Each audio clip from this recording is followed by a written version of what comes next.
God rest him wherever he is. I know that his wife is working out some sort of an agreement now with the University of Texas. God rest him wherever he is. His widow is still, I'm told, sorting through boxes of paperwork nobody else is allowed to see.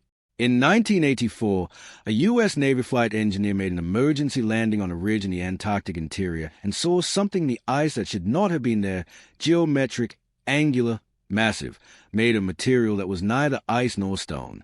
He was ordered never to speak of it. He signed the papers. He carried the secret for almost 30 years. And then, dying, he picked up a phone and called one person, a veteran investigative reporter named Marion Castellan. She recorded every word. Then she waited.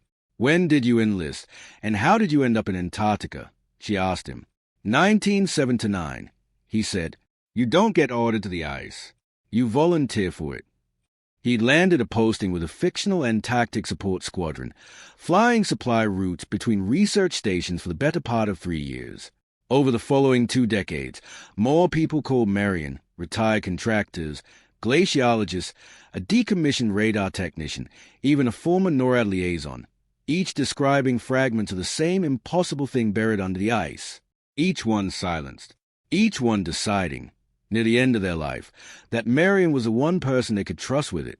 Now in her late 70s, Marion has finally gathered every testimony, every coordinate, every fragment of a story that spans 4 decades. Before I die, she told a small audience at a private film screening 2 years ago, I have an obligation to say what I know, because the people who told me these things are gone, and if I stay silent, it goes with them. It was 1984. A flight engineer. Marion has never used his real name in public, referring to him only as Ridgeman in her private notes, was part of a routine resupply run between a coastal station and a remote interior camp. Somewhere over the polar plateau, a mechanical failure forced the crew to put down early, on an exposed ridge scoured bare by wind. The temperature was low enough that exposed skin would blister in under a minute. It was the kind of place where you fix the problem and left immediately. While the rest of the crew worked the engine, Ridgeman looked out across the ridge and stopped moving. Something about the landscape was wrong. On a rise half a mile off, the horizon broke in straight lines. Not outcrops, not crevasse shadows. Edges, too regular, too symmetrical to be anything the ice could produce on its own. He walked closer, close enough to make out what looked like the exposed corner of something enormous, half buried where decades of wind had scoured the snow away. Angular, solid, built. Before he reached it, the radio crackled. Return to base immediately. No explanation offered, none requested. When the plane landed, 2 men in plain jackets were waiting on the tarmac. The crew was split up, debriefed one at a time, and told their flight logs no longer existed. They each signed a document they were not allowed to keep a copy of. The instruction was simple. This did not happen. Now, understand something about Marion Castellan. She isn't a message board name behind Conspiracy Blog.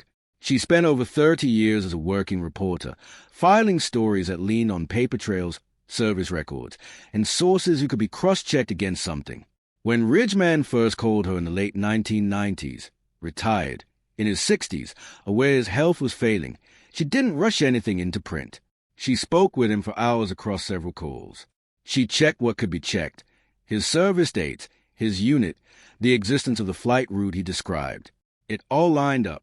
His account came with specific coordinates, a specific date, and the names of 2 other crewmen on that flight. But one witness, however credible, is one witness. So she filed the interview away, told no one, and waited to see if anything else would surface. She had no idea what was coming. Over the following 2 decades, they kept finding her. Military veterans, research technicians, contractors, people with no connection to one another, stationed at different bases in different decades, who had never met, describing pieces of the same impossible story. A radar survey technician sat across from Marion with his jaw tight, his voice barely above a whisper. Running ice-penetrating radar sweeps years earlier, he picked up cavities beneath the surface, not small pockets, but large voids, too regular, too structured, too deep to explain as natural formations. When he flagged the anomaly to his supervisor, the color drained out of the man's face. The data was reclassified within hours. His team was reassigned within the week. He never saw the readings again. A former construction battalion member described being sent to a remote excavation site with no scientific briefing, just an order to drill straight down. At the bottom of the shaft, he said, the walls stopped looking like ice, metallic, smooth, deliberate in a way rock never is. He remembers thinking, quite clearly, someone built this. A field scientist attached to a research station in a different hemisphere told Marion that ice cores occasionally came up with fragments embedded in them, organic, worked, and dated far older than anything that should exist under that ice. Every time it happened, personnel with no scientific affiliation arrived within hours, took the samples, and the incident vanished from every log. That a pilot described a restricted flight corridor that didn't appear on any public chart, an entire sector where civilian flights were barred and military clearance required a level almost nobody held. When he asked what was under it, the answer was 2 sentences long. Sensitive research. Stop asking. None of these people knew each other. None of them had heard the other stories. But every account pointed toward the same shape, something old and structured, buried under the ice, known to more than one government, and actively kept out of the public record. Marion sat with a growing stack of transcripts and felt the weight of what she was holding. It wasn't a story anymore. It was a pattern, and she still couldn't prove a word of it, until one call changed everything. It was 2016. Marion received a message from someone she would later describe carefully as the most credible source of her career, a retired officer who had held a classified liaison role during an Antarctic operation in the early 2000s, an operation that appears in no public record she has ever located. His identity is the one detail she has protected most fiercely of all. What he told her didn't just add to the pile. It connected it. 20 years of scattered fragments locked into place like the pieces of a single machine. According to him, beneath the western ice sheet, at a depth of roughly 2 kilometers, there are structures that are unmistakably artificial, not geological anomalies, not unusual ice formation, built things engineered with intention, and old enough, by his account, to predate the last glaciation, meaning they were built when the continent still had rivers, vegetation, and an open sky, more than 12,000 years ago. Sit with that number for a second. 12,000 years puts this before Sumer, before the first Egyptian dynasty, before every civilization we were ever taught to call ancient. He told Marion these structures were first flagged during a large-scale expedition in the late 1940s, officially framed as a training and mapping mission. The unofficial story, in his telling, was different. Seismic equipment picked up anomalies far beneath the ice that nobody could explain and nobody was permitted to discuss. Since then, and this is a part that should make you sit up, multiple governments have allegedly run quiet recovery operations on the continent for decades, entirely separate from the public science programs everyone knows about. Not research. Recovery. He described an extensive complex, structures, corridors, what might be described as infrastructure, suggesting a level of engineering that doesn't match anything in conventional historical timeline. Some access points, he said, are natural ice caves opened by shifting glacier. Others are reached by drilling operations quietly folded into routine research logistics. And some of what has been recovered, he told her, still functions. Not fully understood, but functional. Marion asked the only question a reporter can ask. Prove it. He gave her coordinates.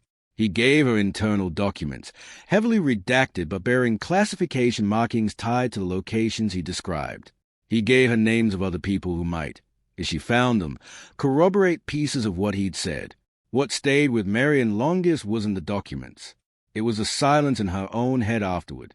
20 years of scattered testimony had just become one coherent story, and it was bigger than anything she had worked on before. A former contractor who had worked a classified drilling project in the early 2000s agreed to speak with Marion only because he was dying, and he didn't want to take what he'd seen to the grave with him.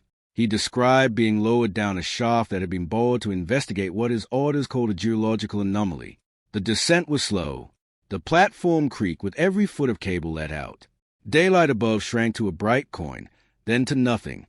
The shaft walls were ice, pale, blue-veined, featureless, cold enough that he stopped feeling his hands within minutes. The only sounds were the winch motor and his own breath bouncing back at him off the walls. Then, over a kilometer down, the ice stopped. Not gradually, it simply ended. The walls changed to something smoother, faintly reflective under his headlamp, with no business being that deep under an ice sheet. The air changed too, he said. Different acoustics, different pressure. Like stepping from one room into another, he stepped off the platform into a space that was unmistakably not natural. It opened wide in every direction. There were markings on the walls, geometric, patterned, unlike any script his team recognized. Nobody spoke. Flashlight swept across a darkness that felt undisturbed for thousands of years. Then he saw it, set into the far wall, a doorway, not a crack, a built opening, framed, deliberate, leading further in. His clearance stopped there. He watched specialists in heavier gear move past him toward it with the calm of people who had done this before. He was sent back to the surface, paid a bonus he didn't ask for, and made to sign paperwork that made clear what would happen if he ever spoke of it. He carried it in silence for close to 15 years, until a terminal diagnosis made the old threats feel beside the point. People should know we found something down there, he told Marion. Something that changes what we think we know. An imagery analyst told her he'd watched certain coordinates get quietly scrubbed from publicly available satellite data, not just lowered in resolution, but deliberately blurred out. He'd seen the raw versions before processing, straight-edge shapes that had no business existing in a natural landscape. When he raised it, he was told the area fell under a special access protocol and to leave it alone. A materials specialist who briefly handled a small batch of recovered samples described alloys that matched nothing in any reference database he had access to, corrosion resistance and strength-to-weight ratios that shouldn't have been achievable with any manufacturing process he recognized. A logistics coordinator found equipment manifest that didn't correspond to any listed research mission: industrial excavation gear, sealed containers, armed escorts, routed through channels that had nothing to do with the science programs everyone else on base was working under. Every news source added a detail stranger than the last. Symbols no linguist on any team could read. Instruments that spiked and spun near certain sites with no identifiable source of interference. And then a claim that rattled Marion's whole network. Several sources, independently, described recovered material being moved to secure facilities not for study, but for reverse engineering. The picture stopped being fragments. It had become enormous, and it was demanding to be told. But telling it meant risking a reputation she had spent a lifetime building up by the early 2020s. Marion had assembled more than a dozen credible testimonies, verified service records, corroborated coordinates, names she could stand behind. And then, one by one, her sources began to die. Ridgeman, the flight engineer who started it all with a single phone call, passed away in 2019. Marion sat with the news for a long time before she could bring herself to update his file. The retired liaison officer, her most important source, the man whose account had connected 2 decades of fragments into one shape, died in 2022. Others were fading fast. Hospital rooms, hospice care, memories going soft at the edges. Marion, now well into her 70s, understood something with total clarity. She was becoming the last person alive holding the whole picture together. The last thread between the witnesses and anyone who might listen. That realization didn't just motivate her. It frightened her. If she waited any longer, decades of careful work, and the last honest act of a dozen dying men who chose truth over silence would simply disappear, as if none of it had ever happened.